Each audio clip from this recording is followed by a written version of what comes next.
Mayong adlaw kaninyong tanan, ako si Jonel Maria. Karon magtanom ko sa akong coconut tree. So karon na ako ron sa lugar nga asa na ko itanong ang akong tanom. So akong itanong di ay kaning coconut tree nga kabalo man itanong nga ang coconut tree is a tree of life.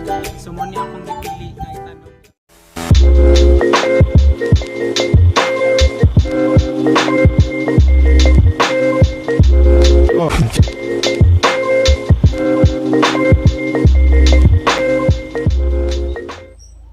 Karon kay magtanom naman ta, so mag-count or sa yuta aron na tay katanom sa atong coconut tree.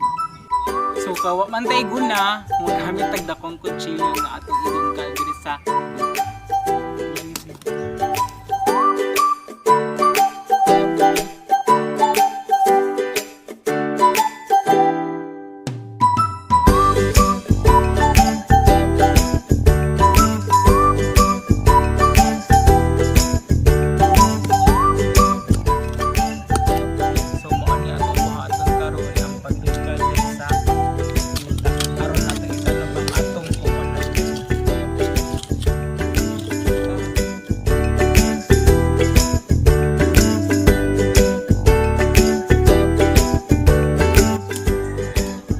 karon na human naman tag-count sa atong yuta nga dili na to itanong atong coconut tree.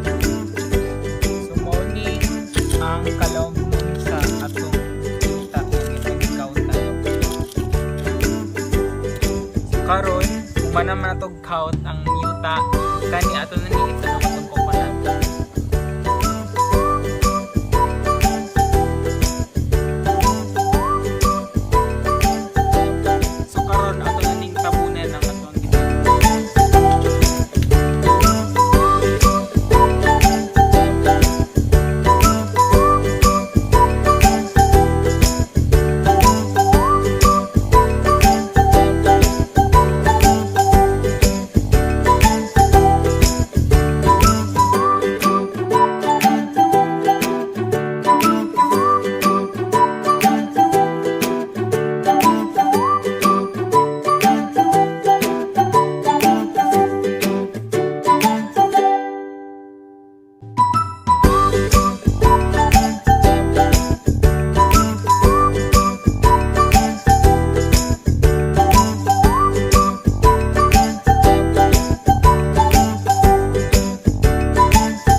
Karon natanom na nato ang atong coconut tree.